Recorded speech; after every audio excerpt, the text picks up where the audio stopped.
तक पर उपला उत्तक हमने खत्म कर दिया था, एपिथेलियम टिश्यू जो था हमने इसको खत्म कर दिया था।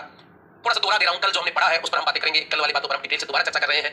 कल जो हमने पढ़ा, ध्यान से सुनिएगा, कल हमने किस बात पर चर्चा चल रही थी, तो एक उपला उत्तक हमने पढ़ा था। 3 प्रकार का उपला उत्तक होता है और वो 3 प्रकार के उपला उत्तकों में जब हमारी बातें चल रही थी तो मैं आप लोगों को बताया था, ये सरल होता है, स्त्रीत होता है और विशिष्ट प्रकार का उपला उत्तक होता है। सरल क्या 3 प्रकार का सल्की, तुम्हारा घनाकार और स्तंभाकार, ये 3 बातें आपको याद रखनी थी। स्त्रीत में भी होता है आपका पहला सल्की, घनाकार और स्तंभाकार। विशिष्ट में 3 प्रकार के उत्तकों पर हमने चर्चा करनी थी। और इसके बाद मैंने आप लोगों को ये बताया था कि जब कोशिकाओं की अगर एक परत होती है तो वो सरल हो गया है, सरल उपला उत्तक होता है। और जब तुम्हारा कोई जो उपला उत्तक होता है किसमें मिलता है वो स्त्रीत हो जाता है। और जब उपला उत्तक विशिष्ट कार्य के लिए रूपांतरित होता है तो उसे विशिष्ट उपला उत्तक कहते हैं। जब सल्की कोशिकाओं की एक परत हो तो सल्की, सरल सल्की घनाकार, सरल सल्की उपला उत्तक। और जब घनाकार कोशिकाओं की एक परत हो तो उसे हम कहेंगे आपका घनाकार सरल उपला उत्तक। और जब वो स्तंभाकार कोशिकाओं की एक परत होती है उसको हमने नाम दिया था सरल स्तंभाकार उपला उत्तक। इसके बाद कई स्तर मिले सल्की कोशिकाओं के तो उसको कहेंगे हम सल्की स्त्रीत उपला उत्तक। घनाकार कोशिकाओं के कई स्तर मिले तो उसे हम कहेंगे घनाकार स्त्रीत उपला उत्तक। और इसके अलावा अगर हम बात करें तो स्तंभाकार कोशिकाओं के कई परतें मिलती हैं तो उसको हमने कहा था स्तंभाकार स्त्रीत या स्त्रीत स्तंभाकार उपला उत्तक। विशिष्ट कार्यों में हमने कहा था आभासी स्त्रीत, हालांकि होता वो एक ही कोशिकाओं की परत है, कुछ कोशिकाएं मोटी होती है, कुछ छोटी हो जाती है, कुछ फिर मोटी हो जाती है। इस प्रकार की कोशिकाएं अगर तुम्हें मिल रही होती है तो वो तुम्हारी है, याद रखिएगा, आभासी स्त्रीत। स्तर के रूप में नहीं होती, लगता है ऐसा कई तरह की कोशिकाओं लेकिन होती एक ही है, इसमें कई कोशिकाएं लंबी और कई कोशिकाएं छोटी होती है। फिर मैंने कहा था कि एक विशेष प्रकार की ट्रांजिशन वेसिकल यानी आपकी संक्रमण उपला पाई जाती है। जो संक्रमण उपला होती है ये आपकी मूत्रा से मिलती है और जन उपला जो विशिष्ट कार्यों के लिए यानी जन के कोशिकाएं होती है जो शुक्राणु अंडाणुओं का निर्माण करती है। थोड़ा टफ था, तुम्हारे लेवल के आधार पर थोड़ा टफ याद रखिएगा। और इसको मैं एक सारणी के रूप में तुम लोगों को बता रहा था, इस प्रकार की कल की सारणी थी और इस पर हमारी चर्चा चल रही थी। तो उपला उत्तक 3 प्रकार का मैंने आपको बताया। सरल कोशिकाओं का एक स्तर होता है, ये 3 प्रकार का, सरल सल्की उपला उत्तक, सरल सल्की उपला उत्तक, सरल घनाकार उपला उत्तक और सरल स्तंभाकार। देखो एक ही परत होती है सल्की की, तो नेफ्रॉन और कुपिका में मिलती है, ये याद रखना। नेफ्रॉन में और कुपिका में जो मिलती है वो तुम्हारी याद रखिएगा सरल सल्की उपला उत्तक। क्योंकि कहां मिलेगी सल्की कोशिकाओं की एक परत, तो ये नेफ्रॉन में कुपिकाओं में मिलती है। नेफ्रॉन मैंने बताया था कि किडनी को बनाने वाली कोशिकाएं होती है, किडनी को बनाने वाली कोशिकाएं होती है और कुपिकाएं फेफड़ों को बनाने वाली कोशिकाएं होती है। कमेंट याद रखिएगा, हाँ कमेंट चलते रहे तो पता चलता रहता है। कल आवाज नहीं आई थी, बिल्कुल आवाज नहीं आई थी। क्या लिखा है साइड, कल वाली स्लाइड है, ये कल वाली है और उसी को मैं दोबारा समझा रहा हूं, याद रखिएगा। घनाकार कोशिकाओं की अगर एक परत हो तो वो तुम्हें मिलती है वृक्क नलिकाओं में, और स्तंभाकार कोशिकाओं की अगर एक परत हो तो वो फेलोपियन ट्यूब में या ग्रंथि में मिलती है, याद रखिएगा। ये 3 बातें आपको याद रखनी है। सरल में कोशिकाओं की एक परत होती है, सल्की कोशिकाओं की एक परत कहां मिलेगी, नेफ्रॉन कुपिका में मिलेगी, घनाकार कोशिकाएं मिलेगी वृक्क नलिकाओं में मिलती है, याद रखिएगा। और स्तंभाकार फेलोपियन ट्यूब में या ग्रंथि में मिलती है। इसके बाद मैंने आप लोगों को बताया था कि स्त्रीत जब कोशिकाओं के कई स्तर होते हैं, कई स्तर होते हैं, 1 2 3 स्तर से बहुत सारे स्तर होते हैं, तो वो स्त्रीत उपला उत्तक होता है, याद रखिएगा। स्त्रीत उपला उत्तक होता है, ये उपला उत्तक है, ये उपला उत्तक होता है, याद रखिएगा। ये भी तुम्हारा सरल उपला उत्तक है, ये सरल उपला उत्तक है। और याद रखिएगा ये विशिष्ट उपला उत्तक होता है, ये विशिष्ट उपला उत्तक होता है, याद रखिएगा। अब अगर सल्की कोशिकाओं के एक से ज्यादा परत होती है तो स्त्रीत सल्की स्त्रीत उपला उत्तक हो जाएगा। कहां मिलेगा, मुख ग्रास नली अधिचरण में मिलेगा, ये याद रखना है, मुख में मिलेगा। इसके अलावा मुख में मिलेगा, इसके अलावा ग्रास नली में। ये ग्रास नली लंबी नली होती है, ग्रास नली लंबी नली होती है जो भोजन को आमाशय में लेकर आती है। उसका जो आंतरिक स्तर होता है वो आपका सल्की स्त्रीत उपला उत्तक का बना होता है। इसके बाद घनाकार में जननांगों में फेफड़ों में श्वास नली में मिलता है। जब घनाकार कोशिकाओं के एक से ज्यादा परत मिलती है, जननांगों में मिलता है घनाकार स्त्रीत उपला उत्तक मिलता है, याद रखिए। फेफड़ों में मिलता है, श्वास नली में मिलता है। सभी को राधे राधे भाई। कल आवाज नहीं आ रही थी, मैंने आपके कमेंट पर ध्यान नहीं दिया था, याद रखना। क्लास वापस ही करवा रहा हूं, मैं वापस ही करवा रहा हूं सोनू जी, बिल्कुल वापस करवा रहा हूं। वॉइस नहीं आई थी राज, बिल्कुल मुझे पता है वॉइस नहीं आई, तो मैं दोबारा तुम लोगों को वही बातें समझा रहा हूं जो बातें चल रही थी हमारी। अब मैं फिर तुम्हें रिपीट करवा रहा हूं कि जब कोशिकाओं के कई स्तर होते हैं तो उसे स्त्रीत उपला उत्तक कहते हैं। और जब सल्की कोशिकाओं के कई स्तर हो, सल्की कोशिकाओं के कई स्तर होते हैं तो उसे याद रखिएगा सल्की स्त्रीत उपला उत्तक कहते हैं। मुख गुहा में ग्रास नली अधिचरण में पाए जाते हैं। ये सीधा प्रश्न आता है कि कहां मिलते हैं, तो मुख गुहा में ग्रास नली अधिचरण में। नेफ्रॉन कुपिका में पूछे तो ये सल्की वाली एक परत हो जाएगी, ये एक परत में है, ये कई परतों में मिलते हैं। घनाकार जननांगों में, फेफड़ों में और श्वास नली में, स्तंभाकार में मिलता है नरम तालु में। नरम तालु का मतलब होता है जहां पर हड्डियां नहीं होती। जब हम आगे जीभ फेरते हैं तालवे पर तो ये कठोर मिलता है, जब जीभ को पीछे तरफ ले जाते हैं तो मुलायम हो जाती है। और मुलायम तालु का जो भाग बना होता है वो तुम्हारा इसी स्तंभाकार कोशिकाओं का मिला होता है। इसके अलावा एपिग्लोटिस, एपिग्लोटिस क्या होता है ध्यान से सुनना। एपिग्लोटिस होता है तुम्हारी जो श्वास नली होती है, श्वास नली, उसके ऊपर ढक्कन नुमा संरचना पाई जाती है। श्वास नली के ऊपर एक ढक्कन नुमा संरचना पाई जाती है जिसे हम याद रखिएगा उस ढक्कन नुमा संरचना को हम एपिग्लोटिस कहते हैं। जो श्वास नली, जब तुम भोजन और पानी लेते हो तो श्वास नली के छिद्र को बंद कर देता है। श्वास नली के छिद्र को बंद कर देने के कारण ही एपिग्लोटिस, ये जो एपिग्लोटिस होता है इसी के द्वारा श्वास नली के छिद्र को बंद किया जाता है। और ये जो एपिग्लोटिस होता है इसमें स्तंभाकार स्त्रीत उपला उत्तक पाया जाता है जिसकी स्तंभाकार कोशिकाओं की कई परतें होती है। तो ये 3 प्रकार का हो गया तुम्हारा। इसके बाद विशिष्ट उपला उत्तक की बात कर रहे थे, जब सरल स्त्रीत उपला उत्तक प्लस कोशिका, हाँ, उपला उत्तक, जब सरल स्त्रीत उपला उत्तक विशिष्ट कार्यों में रूपांतरित होता है तो विशिष्ट उपला उत्तक कहलाता है, याद रखिएगा। आभासी स्त्रीत, ध्यान से सुनना, आभासी स्त्रीत, आभासी का मतलब आभास होता है, स्त्रीत है लेकिन स्त्रीत नहीं होता है। कुछ कोशिकाएं छोटी होती है, कुछ कोशिकाएं बड़ी होती है, तो हमें लगता है कि कई स्तर है, ये एक स्तर, ये दूसरा ऐसा लगता है, लेकिन ये वास्तविकता में एक ही स्तर होता है। ये जो तुम्हारी स्तंभाकार कोशिकाएं होती है इसमें कुछ कोशिकाएं छोटी रह जाती है, कुछ कोशिकाएं बड़ी होती है, कुछ छोटी कुछ बड़ी, ऐसी कोशिकाएं होती है, होता एक ही स्तर है लेकिन हमें लगता है कि कई स्तर है। तो होता तो वो सल्की है, याद रखिएगा, सरल है, लेकिन आभास होता है कि वो स्त्रीत की तरह है क्योंकि एक से अधिक परतें, हालांकि परत एक ही है। कोशिकाओं की एक स्तर है तो सरल है लेकिन वो तुम्हें लगता कैसा है, स्त्रीत जैसा लगता है, तो उसी को हम कहते हैं तुम्हारा याद रखना आभासी स्त्रीत। ये होता तुम्हारा याद रखना स्त्रीत नहीं है, तो ये एक ही परत का होता है, याद रखना। और ये श्वास नली में पाया जाता है, ये श्वास नली में पाया जाता है। संक्रमण उपला ये विशिष्ट प्रकार से तुम्हारी मूत्राशय में मिलती है और मूत्राशय का आकार अत्यधिक फैलाने की ताकत होती है। जैसे तुम्हारे मूत्राशय में मूत्र इकट्ठा होता चला जाएगा, मूत्राशय का आकार बढ़ता चला जाएगा। और मूत्राशय का आकार बढ़ रहा है तो कभी फटता नहीं है, इसको फटने से बचाने का काम तुम्हारी उसी मूत्राशय में बैठी हुई संक्रमण उपला उत्तक के द्वारा किया जाता है, जो मूत्र के अत्यधिक बढ़ने पर भी उसको फटने नहीं देता है। तुम्हारा मूत्र त्याग हो जाएगा लेकिन कभी मूत्राशय फटेगा नहीं, क्योंकि उसमें विशेष प्रकार की ट्रांजिशन वेसिकल या संक्रमण उपला उत्तक वहां पर पाया जाता है। तो ये डायरेक्ट प्रश्न आता है कि कहां पाई जाती है, तो तुम्हारे मूत्राशय में। और एक होती है तुम्हारी जननिक उपकला, ये तुम्हारी जननिक उपकला होती है तो जननांगों में पाई जाती है और इसी के द्वारा शुक्राणु और अंडाणुओं का निर्माण होता है। शुक्राणु और अंडाणुओं का निर्माण इसी के द्वारा ही किया जाता है। चलिए आप लोग समझ पा रहे हो, ध्यान रखिएगा। तो यहां तक हमारी बातें आपको पता होनी चाहिए। मैं फिर रिपीट कर रहा हूं, होता एक ही स्तर है, एक ही स्तर होता है, होती है सरल कोशिकाएं, लेकिन आभास होता है कि वो स्त्रीत, स्त्रीत का मतलब कई स्तरों में है। है एक ही स्तर की कोशिका, ये कोशिका, ये कोशिका, ये कोशिका, ये कोशिका, लेकिन हमें ऐसा लगता है कि कई स्तर है। तो आभासी स्त्री होता है, लेकिन वो होता वास्तविकता में सरल वाला ही है। याद रखिएगा ये बात। कहां मिलेगा? श्वास नली में मिलेगा। श्वास नली में मिलेगा। संक्रमण उपकला कहां पाई जाती है? मूत्राशय में। किस मूत्राशय का आकार बढ़ जाता है? और तीसरी है जननिक उपकला, जो जन्नांगों में पाई जाती है। और याद रखिएगा इसी के द्वारा ही शुक्राणु और अंडाणु का फॉर्मेशन हो पाता है। तो ये तुम्हारा उपकला उत्तक था, जो दूसरे उत्तकों को प्रवृत्ति करता है और टोटल उत्तकों का 10% भाग बनाता है। टोटल उत्तकों का 10% भाग बनाता है, याद रखिएगा। और इस उत्तक में अत्यधिक विभाजन की क्षमता भी पाई जाती है। पुनर्भवन विभाजन की क्षमता इसमें पाई जाती है। बातें हमारी उपकला उत्तक में हो चुकी है। इस सारणी को आप याद कर लीजिए कहां कौन सा पाया जाता है। तो ये सेल की कोशिकाएं होती हैं एक परत में, ये सेल की कोशिकाएं होती है कई परतों में, ये घनाकार कोशिकाएं एक परत में, ये कई परतों में, ये स्तंभाकार कोशिकाएं एक परत में, ये कई परतों में मिलती है। तो बस इस प्रकार तुम्हें याद करना है। यानी जहां स्तर बन जाए तो स्त्री उपकला होता है, और जहां एक एक परत हो तो सरल होता है, और ये विशेष कार्यों में रूपांतरित होती है। चलो भाई, इसके बाद है तुम्हारा दूसरा उत्तक, जिसका नाम होता है पेशीय उत्तक, मस्कुलर टिश्यू। पेशियां जहां पर तुम्हारे शरीर में है वो पेशीय उत्तकों द्वारा बनी होती है। और याद रखिएगा कि शरीर के बाहर का 40% भाग होता है, सर्वाधिक मात्रा में पाया जाने वाला उत्तक है, और उत्पत्ति में मेसोडर्मल होता है। और याद रखिएगा उपकला उत्तक 10% होता है और उत्पत्ति में एक्टो मेसो एंडो। ये मैंने तुम्हें कल बताया भी था, ध्यान रखना। अगर आवाज नहीं आई होगी तो ध्यान से सुनना, मैं फिर रिपीट कर रहा हूं इन चीजों को। सुनिएगा आराम से बात। जब भी बच्चा माता के गर्भ में होता है, जब बच्चा माता के गर्भ में होता है, तो याद रखिएगा बच्चा जब माता के गर्भ में मिलेगा, तो वो जो बच्चा होगा उस बच्चे में एक कोशिका बनी, शुक्राणु अंडाणु के मिलने से एक कोशिका बनी। जब भी शुक्राणु अंडाणु मिला तो एक कोशिका, फिर दो, दो से 4 बनती है, 4 से 8, 8 से 16, 16 से 32, 32 से 64, और 64 से 128, फिर 256, ऐसे कोशिकाएं बनती रहती है, विभाजन चलता रहता है। और जब 256 कोशिकाएं बन जाती है तो उसके बाद उसमें जर्मिनल लेयर बनते हैं, जनन स्तर बनते हैं। और वो जनन स्तर होते हैं वो 3 प्रकार के होते हैं। सबसे पहले एक्टोडर्मल, फिर तुम्हारा मेसोडर्मल होता है, और फिर एंडोडर्मल। 3 प्रकार के स्तर बनते हैं, और इन्हीं तीनों से ही सभी अंगों का निर्माण होता है। हमारे शरीर के सभी अंगों का निर्माण इन्हीं 3 जनन स्तरों से होता है, याद रखिएगा। तो एक्टोडर्मल है, मेसोडर्मल है और एंडोडर्मल है। लेकिन अगर तुमसे कोई पूछे उपकला उत्तक किसका बना होता है, तीनों जनन स्तरों से बनता है। और अगर आपसे कोई पूछे कि बताइएगा हमें ये जो तुम्हारा पेशीय उत्तक होता है वो कौन से जर्मिनल लेयर से बनता है, तो केवल और केवल ये मेसोडर्मल से बनता है। मेसोडर्मल से, ये मेसोडर्मल से बनता है, मेसोडर्मल से बनता है, याद रखिएगा। अच्छा, 40% भाग बनाता है पेशीय उत्तक। अगर आपसे पूछे कितना शरीर का भार है तो 40%। अच्छा, शरीर में सर्वाधिक मात्रा में पाया जाने वाला उत्तक होता है, उत्पत्ति में ये मेसोडर्मल होता है। अध्ययन मायोलॉजी कहलाता है। अध्ययन इसका मायोलॉजी कहलाता है, इसमें संकुचन और फैलने की क्षमता होती है, जिस वजह से शरीर के विभिन्न भागों में, शरीर के विभिन्न भाग हैं ये, विभिन्न भागों में, शरीर के विभिन्न भागों में गति व चलन संभव होता है। हम जो चीजों को चल पा रहे हैं, गति कर पा रहे हैं, चीजों को पकड़ पा रहे हैं, हाथ को मोड़ कर बैठे हुए हैं, बोल पा रहे हैं, ये वास्तविकता में पेशीय उत्तक के कारण ही होता है। क्योंकि इसी में संकुचन और फैलने की क्षमता पाई जाती है, और इस वजह से ही हमारे शरीर में गति संभव हो पाती है। हमारे शरीर में पेशियों की संख्या 639 होती है, याद रखिएगा। 640 पेशियां हमारे शरीर में पाई जाती हैं। तो बात करें पेशीय उत्तक की, जो शरीर के भाग का लगभग 40% भाग होता है, और शरीर में सर्वाधिक मात्रा में पाया जाने वाला उत्तक, जितनी तुम्हारी मसल्स बनी हुई है वो वास्तविकता में इसी उत्तक की बनी होती है, पेशीय उत्तक। और इसी में संकुचन और फैलने की ताकत पाई जाती है, जिस वजह से हमारे शरीर के विभिन्न अंगों में गति और चलन संभव होता है। तो मैं जो चल पा रहा हूं वो वास्तविकता में इसी पेशीय उत्तक की देन होती है। पेशियों की संख्या तुमसे पूछे तो 639 होती है। अच्छा, इसके बाद ध्यान रखिएगा पेशियों में पाए जाने वाले जो प्रोटीन होते हैं उसको एक्टिन और मायोसिन कहते हैं। और पेशियों में संकुचन के लिए कैल्शियम, ध्यान से सुनना, कैल्शियम, सोडियम और पोटेशियम आयन आवश्यक होते हैं। ये 3 आयन होते हैं, जिस वजह से पेशियों में संकुचन होता है। कई बार बहुत बारी प्रश्न आता है कि पेशी संकुचन के लिए कौन सा आयन चाहिए, तो सबसे पहले कैल्शियम। अगर कैल्शियम ना हो तो फिर सोडियम और पोटेशियम होगा। और इसी वजह से इस एक्टिन और मायोसिन प्रोटीन में संकुचन और फैलाव होता है, एक्टिन में, और इस वजह से हमारे अंदर गति और चलन संभव होता है। वास्तविकता में जो संकुचन और फैलाव होता है वो इसी प्रोटीन के कारण होता है, एक्टिन के कारण। इस वजह से हमारे अंदर गति और चलन संभव हो पाता है, हम चीजों को पकड़ पाते हैं, पेन पकड़ पाते हैं, लिख पाते हैं, ये कहानी होती है। पेशियों तक 3 प्रकार का होता है। कितने प्रकार का? 3। कंकाली पेशियों तक, जिसको इच्छिक पेशी और रेखित पेशियों तक कहा जाता है। कंकाली पेशी इसलिए कि हड्डियों से जुड़ा होता है, ये पेशियों तक हड्डियों से जुड़ा होता है, इसलिए कंकाली है। इच्छिक, जितने भी हमारे शरीर के इच्छिक भाग होते हैं, जितने भी इच्छिक भाग है, वहां पर जो पेशी है, जैसे मेरा हाथ कैसे ला रहा हूं, इच्छिक वाला भाग मेरी इच्छा पर निर्भर है। तो यहाँ पर जो उत्तक होता है वो तुम्हारा याद रखना इच्छिक पेशी उत्तक होता है, और इस उत्तक में गहरी और हल्की रेखाएं पाई जाती हैं, तो ये रेखित पेशी भी होता है। दूसरा चिकनी पेशी है, अनिच्छिक भागों में मिलता है। इस उत्तक में किसी प्रकार की कोई रेखाएं नहीं होती, तो ये चिकनी पेशी होती है, याद रखना। ये चिकनी और हृदय में विशेष प्रकार की मिलती है, हृदय पेशी। 3 प्रकार का कंकाली पेशी उत्तक, इच्छिक पेशी उत्तक, रेखित पेशी उत्तक। चिकनी पेशी उत्तक, अनिच्छिक पेशी उत्तक और अरेखित पेशी उत्तक, और हृदय पेशी उत्तक, ये 3 प्रकार का उत्तक होता है पेशी उत्तक। शरीर के भार का 40% सबसे ज्यादा पाया जाने वाला उत्तक, इसी उत्तक के कारण ही गति और चलन संभव होता है। अध्ययन कहलाता है मायोलॉजी, पेशियों का अध्ययन मायोलॉजी कहलाता है।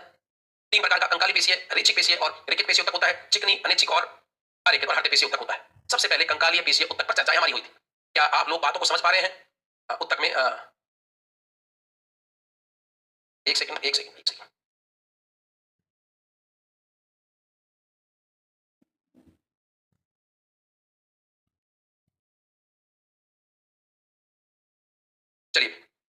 चलिए आगे बढ़ रहे हैं, बातों को आगे बढ़ा रहे हैं, ध्यान से सुनिएगा। तो ये जो तुम्हारा उत्तक होता है कंकाली पेशी उत्तक, दिमाग में आना चाहिए, कंकाल मतलब हड्डियों, ऐसा पेशियां जो हड्डियों से जुड़ी होती है उसे हम कहते हैं कंकाल पेशीय उत्तक। इस उत्तक का निर्माण रेखित पेशीय तंतुओं से होता है, रेखित पेशीय तंतुओं से होता है, जिन पर गहरी और हल्की रेखाएं पाई जाती है। मतलब अगर आपसे पूछे कि इस उत्तक का निर्माण कौन से पेशीय तंतुओं से होता है, कोई भी पेशी बनी हुई है पेशी, वो पेशी तंतुओं से बनती है, ये ध्यान रखना। कोई भी पेशी है वो तुम्हारी किससे बनी हुई है? पेशी तंतुओं से। अगर इन पेशी तंतुओं पर रेखाएं पाई जाती है तो वो रेखित पेशी उत्तक हो जाएगा। और ये तुम्हारे ऐच्छिक भागों में मिलेगा तो इसे ऐच्छिक पेशी उत्तक भी कहते हैं, याद रखना। ये शरीर के भागों में गति और चलन के लिए जिम्मेदार होता है, और इस उत्तक, यह उत्तक टेंडन द्वारा, याद रखना, टेंडन द्वारा हड्डियों से जुड़ा होता है। टेंडन ये तुम्हारा संयोजी उत्तक होगा, टेंडन हम पढ़ेंगे संयोजी उत्तकों में। एक ऐसा उत्तक जो दूसरे उत्तक को जोड़ता है उसे संयोजी उत्तक कहते हैं। तो हड्डियों से जोड़ने वाला जो उत्तक होता है वो टेंडन होता है। मांसपेशी हड्डियों से एक मजबूत उत्तक के द्वारा जुड़ी होती है, जिसे टेंडन या कंडरा कहते हैं, याद रखिएगा। तुमने कभी देखा होगा कि मांसपेशियां हड्डियों हड्डियों हड्डियों पे पतले बाल होते हैं। अगर आपने कभी हड्डियां देखी हो तो हड्डियों पर पतले बाल होते हैं, और वो बाल के द्वारा मांसपेशियों से जुड़ी होती है। वो जो पतले बाल है जिसको मांसपेशियों से जोड़ा जाता है वो टेंडन होता है, वो टेंडन होता है। इसमें जीव की इच्छा अनुसार संकुचन होता है, इसलिए इसे इच्छिक पेशी उत्तक कहते हैं। देखो भाई, ये देखो मेरी इच्छा के आधार पर मैंने मुट्ठी बंद कर ली, मैंने हाथ खोल लिया, मैंने उंगली ऐसे कर ली, ये मेरी इच्छा पर है, ये मेरी इच्छा पर, याद रखिएगा। और इसी वजह से याद रखिएगा इसको ऐच्छिक पेशी उत्तक कहते हैं। मतलब हमारे ऐच्छिक भागों में मिलती है जहां हमारी इच्छा होती है। तो जहां पर हमारे ऐच्छिक भाग होते हैं वहां पर जो उत्तक मिलता है उसे ऐच्छिक पेशी कहते हैं।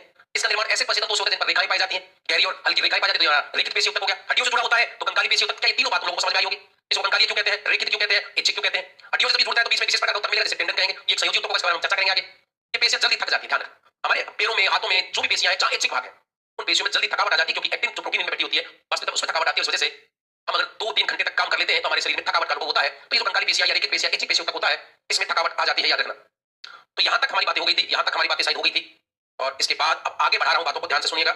इसके बाद हम आगे बढ़ रहे हैं और आगे इसी को कंटिन्यू हम कर रहे हैं, याद रखिएगा। यहां तक हमारी कल बातें हो गई थी, यहां तक हमारी कल बातें हो गई थी। तो यहां तक हमारी बातें हो गई, कंकाल पेशियों तक हमारी बातें हो गई थी। और अब मैं यहां पर बातें स्टार्ट करूंगा, ध्यान रखिएगा। तुम्हारे दूसरा जो रहेगा वो है अनिच्छिक पेशी या चिकनी पेशियों तक। तो दूसरा इसमें तुम्हारा है अनिच्छिक या अरेखित, या इसे कहेंगे चिकना पेशी ऊतक। चिकना पेशी ऊतक, चिकनी पेशी ऊतक, चिकना पेशी ऊतक, ये तुम्हारा चिकना पेशी ऊतक है। पहला कंकालीय, अनिच्छिक, ऐच्छिक और रेखित प्रकार पढ़ा था, और अब मैं अगला ऊतक स्टार्ट कर रहा हूं, अनिच्छिक या अरेखित पेशी ऊतक। इस ऊतक का जो निर्माण होता है, इस ऊतक का जो निर्माण होता है वो इसे याद रखिएगा। इस ऊतक का निर्माण, इस ऊतक का निर्माण अरेखित पेशीय तंतुओं से होता है, अरेखित पेशीय तंतुओं से होता है, जिन पर जिन पर जिन पर किसी भी प्रकार की कोई रेखाएं नहीं पाई जाती, जिन पर किसी भी प्रकार की कोई रेखाएं नहीं पाई जाती है, याद रखना, कोई रेखाएं नहीं पाई जाती हैं। इसलिए इसे कहा जाता है कि ये तुम्हारा अनिच्छिक या अरेखित पेशी ऊतक, इसे चिकना पेशी ऊतक भी कहा जाता है। और इनके ऊपर किसी प्रकार की कोई रेखाएं नहीं होती हैं, इसलिए इसे अरेखित, इसलिए इसे अरेखित या चिकना, क्योंकि रेखाएं नहीं है तो चिकना महसूस होगा, अरेखित या चिकना पेशी या चिकनी पेशी ऊतक कहते हैं। चिकना पेशी ऊतक कहते हैं जिस पर किसी प्रकार की कोई रेखाएं नहीं पाई जाती, पेशी ऊतक कहते हैं। पेशी ऊतक कहते हैं जिस पर किसी भी प्रकार की कोई रेखाएं नहीं पाई जाती हैं। ये शरीर के अनिच्छिक भागों में मिलेगा, अनिच्छिक भागों में मिलता है जहां पर हमारी इच्छा निर्भर नहीं करती है।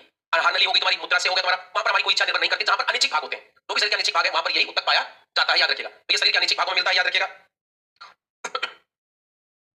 तो याद रखिएगा, ये जो ऊतक होता है, पेशी ऊतक होता है, इसके जो पेशी तंतु होते हैं वो बिखरे हुए रहते हैं, याद रखना। इस ऊतक के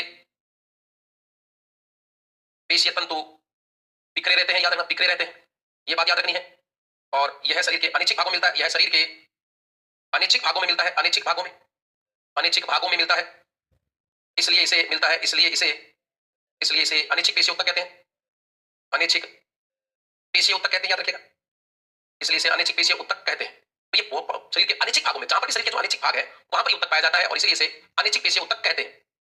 एग्जाम्पल मैं अगर बात देखूं कि कहां-कहां ये पाया जाता है, तो याद रखिएगा, ये जो ऊतक होता है आहार नली होगी, रुधिर वाहिनी, गर्भाशय, तो याद रखना ये ऊतक एग्जाम्पल, या मैं लिखूंगी यह ऊतक, सीधा लिख देते हैं, यह ऊतक आहार नली। जो भी तुम्हारी आहार नली होती है वहां पर भोजन अपने आप आगे बढ़ता रहता है, याद रखना। जैसे तुम भोजन करते हो, भोजन अपने आप आगे बढ़ रहा होता है, वो किसी भी तुम्हारी इच्छा पर निर्भर थोड़ी होता है कि तुमने अपनी इच्छा के आधार पर भोजन को 5 घंटे या 10 घंटे तक तुमने आमाशय में रखा, और जब तुम्हारी इच्छा होगी भोजन को आपकी छोटी आंत में भेज देते हैं, छोटी आंत में से आपकी इच्छा हुई 15 घंटे बाद क्या इसको आगे बड़ी आंत में भेजते हैं, ऐसा नहीं होता। भोजन जैसे तुम्हारे शरीर में पहुंचेगा आमाशय में 3-4 घंटे बाद अपने आप छोटी आंत में, छोटी आंत से बड़ी आंत में, इस प्रकार भोजन अपने आप चलता रहता है, और वेस्ट पदार्थों को तुम शरीर से बाहर त्याग देते हो, याद रखिएगा। तो यह ऊतक आहार नली में मिलेगा।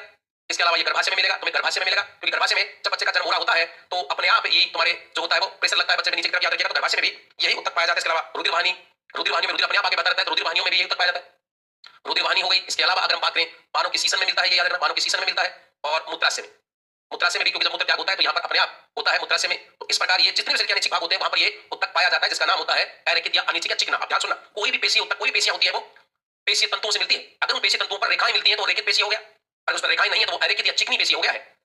जो शरीर के ऐच्छिक भागों में मिलेगा वो ऐच्छिक हो गया है, और जो अनिच्छिक होगा तो वो अरेखित प्रकार वाला अनिच्छिक भी होता है, याद रखना। चिकना होता है तो अपने आप वहां पर चीजें होती रहती है। तो मुद्रा से आदि में ये मिलता है, तुम्हें याद रखना। ये ऊतक आहार नली, गर्भाशय, रुधिर वाहिनी, सीसन, मुद्रा से आदि में उपस्थित होता है।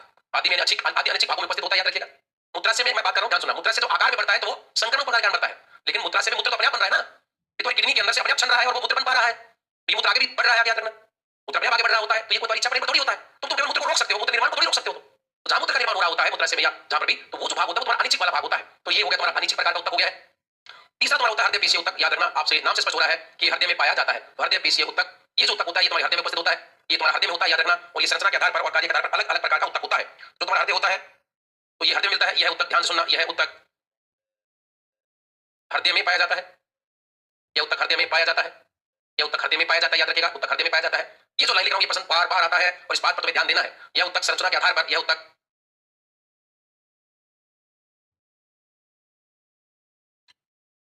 संरचना के आधार पर, संरचना के आधार पर रेखित या ऐच्छिक प्रकार का होता है। रेखित तथा कार्य के आधार पर रेखित को हम लिख सकते हैं ऐच्छिक, रेखित या ऐच्छिक तथा कार्य के आधार पर कार्य के आधार पर अनैच्छिक प्रकार का होता है, अनैच्छिक प्रकार का होता है। तो ये बात आपको याद रखनी है, मोस्ट इंपोर्टेंट है। हृदय पेशी उत्तक केवल हृदय में मिलेगा। संरचना के आधार पर रैखिक प्रकार का होगा, क्योंकि इस उत्तक की जो संरचना होती है उसमें ऐसे पेशी तत्व पाए जाते हैं जिन पर रेखाएं पाई जाती हैं। लेकिन कार्य के आधार पर अनैच्छिक होता है, ये खास बात है इसकी। कार्य के आधार पर मतलब होता है कि अनैच्छिक मतलब तुम्हारा आजीवन, जो तुम्हारा हृदय होता है वो याद रखिएगा आजीवन क्या करता रहता है, इस प्रकार संकुचन चलता रहता है, जो आपकी इच्छा पर निर्भर नहीं होता, हृदय आजीवन करता रहता है, आजीवन काम करता रहता है। तो कार्य के आधार पर कैसा है, अनैच्छिक प्रकार का है। और याद रखिएगा संरचना के आधार पर कैसा होता है, तो ऐच्छिक प्रकार का होता है। ये इंपॉर्टेंट बात होती है कि ये विशेष प्रकार का उत्तर जो तुम्हारे हृदय में मिलता है, याद रखना केवल हृदय में मिलता है। इस उत्तक में कभी थकावट नहीं होती, ये इंपॉर्टेंट बात है। इस उत्तक में कभी भी थकावट नहीं होती, कभी भी थकावट नहीं होती है, कभी भी थकावट नहीं होती है, थकावट नहीं होती है, याद रखिएगा नहीं होती है। क्योंकि क्योंकि इस उत्तक में मायोग्लोबिन प्रोटीन पाई जाती है, ये इंपॉर्टेंट बात है। मायोग्लोबिन प्रोटीन पाई जाती है, मायोग्लोबिन प्रोटीन पाई जाती है, और इस वजह से इसमें कभी भी थकावट नहीं होती। तो कौन से उत्तक में कभी भी थकावट नहीं होती, तो याद रखिएगा एक ऐसा उत्तक तुम्हारे हृदय में पाया जाता है जिसे हृदय पेशी उत्तक कहते हैं। इसका मतलब है कि तुम्हारा हृदय पेशियों का बना होता है जिसमें कभी भी थकावट नहीं होती है, कभी भी थकावट नहीं होती, याद रखिएगा। तो ये उत्तक हृदय में पाया जाता है। ये उत्तक संरचना के आधार पर रैखिक और ऐच्छिक प्रकार का तथा कार्य के आधार पर अनैच्छिक प्रकार का होता है। मतलब आजीवन इसमें धड़कनें चलती रहती है, आजीवन ये काम करता रहता है जब तक मृत्यु नहीं होती। और इस आधार पर अनैच्छिक, लेकिन संरचना के आधार पर ये ऐच्छिक प्रकार का होता है। और इस उत्तक में कभी भी थकावट नहीं होती है, क्योंकि इसमें एक विशेष प्रकार की प्रोटीन मिलती है जिसे मायोग्लोबिन कहते हैं। और इसी मायोग्लोबिन के कारण तुम्हारा जो हृदय होता है वो गुलाबी रंग का होता है। जिन लोगों को लगता है कि हमारा हृदय लाल रंग का होता है, वो ध्यान रखें उसमें गुलाबी रंग का तुम्हारा हृदय होता है, और वो मायोग्लोबिन प्रोटीन के कारण होता है, मायोग्लोबिन प्रोटीन के कारण होता है। तो याद रखिएगा ये है तुम्हारा पीसी उत्तक। तो हमने उपला उत्तक पढ़ा, हमने पीसी उत्तक पढ़ा, और हमने तंत्रिका तंत्र वाले भाग में तंत्रिका उत्तक पर भी चर्चा कर ली है, याद रखिएगा। तो इस प्रकार हमने 3 उत्तक पढ़ लिए हैं, और अब चौथा है तुम्हारा संयोजी उत्तक। चौथा प्रकार तुम्हारा रहेगा इसमें संयोजी उत्तक, याद रखिएगा। तो मैं आगे बढ़ा रहा हूं और बात करता हूं संयोजी उत्तक की। संयोजी उत्तक कनेक्टिव टिश्यू बोलते हैं। नाम से स्पष्ट होता है कि ये दो उत्तकों को आपस में जोड़ने का कार्य करता है, अंगों को आपस में जोड़ने का काम करता है, इसलिए इसे संयोजी उत्तक कहते हैं। यह उत्तक अंगों को जोड़ने जोड़ने का कार्य करता है, इसलिए इसे संयोजी उत्तक कहते हैं।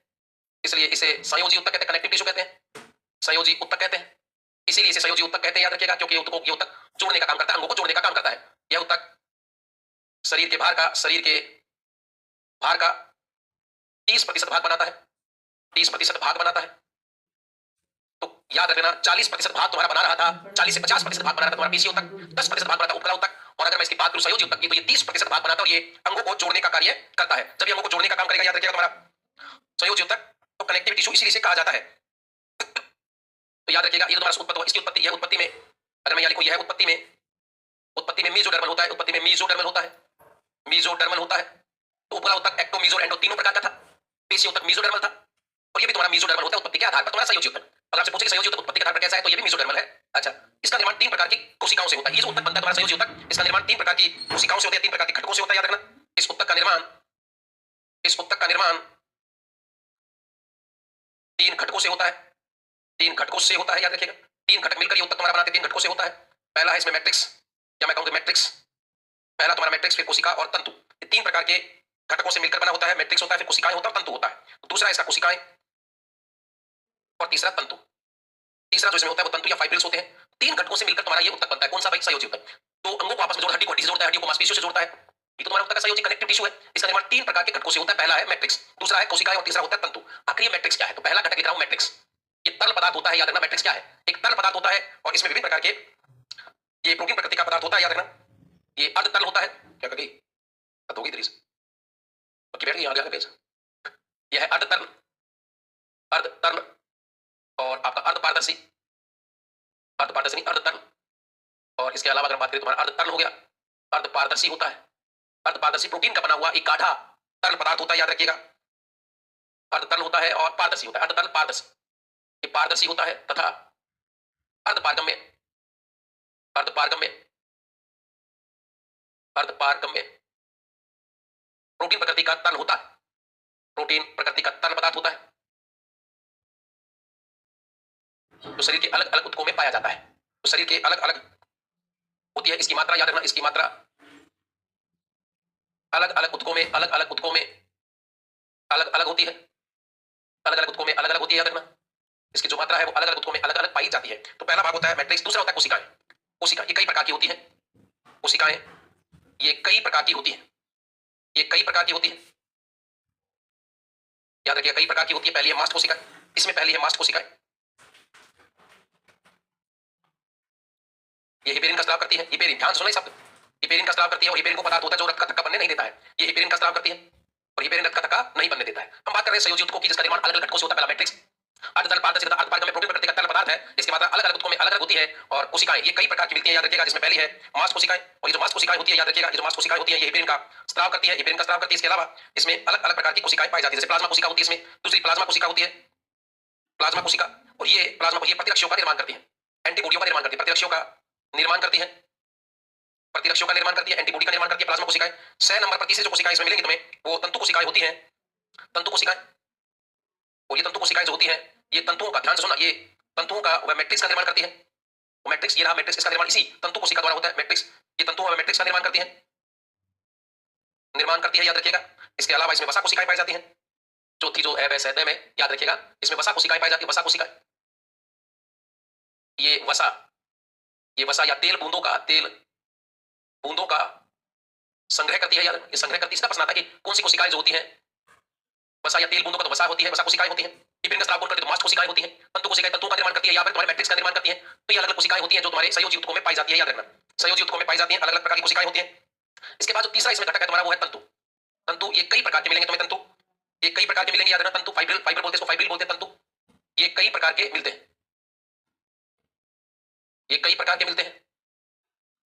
इसमें पहला है तुम्हारा श्वेत तंतु, इसमें पहला है तुम्हारा श्वेत तंतु, पहला है श्वेत तंतु। ये सफेद रंग का होता है, याद रखना। ये श्वेत व मोटे तंतु होते हैं जिनमें कोलेजन प्रोटीन पाई जाती है, याद रखिए, ये लाइन याद रखिए। कौन सी प्रोटीन पाई जाती है भाई, कोलेजन प्रोटीन पाई जाती है, प्रोटीन पाई जाती है, कोलेजन प्रोटीन पाई जाती है। मोटे तंतु होते हैं, उसमें कोलेजन प्रोटीन पाई जाती है। दूसरे होते हैं इसमें पीले तंतु, बिल्कुल, ये जो पीले तंतु होते हैं, काले नहीं होते, पीले तंतु होते हैं, येलो फाइबर्स। ये जो पीले तंतु होते हैं, ये पीले रंग के होते हैं, याद रखिएगा। और ये शाखित होते हैं। श्वेत तंतु ये श्वेत अशाखित व मोटे होते हैं, ऐसे लिखना था, ये श्वेत अशाखित व मोटे, ऐसे लिख देना है, याद रखिएगा। ये श्वेत अशाखित तथा मोटे तंतु होते हैं, मोटे तंतु होते हैं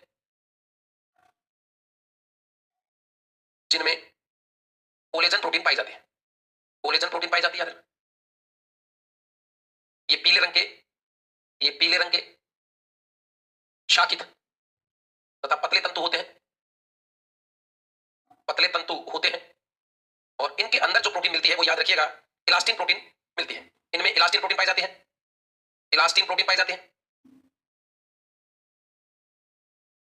इनमें इलास्टिन प्रोटीन पाई जाती है। और तीसरे प्रकार के जो तुम्हारे तंतु मिलते हैं, इसमें वो याद रखना, जालिकावत तंतु मिलते हैं, जालिकावत तंतु मिलते हैं,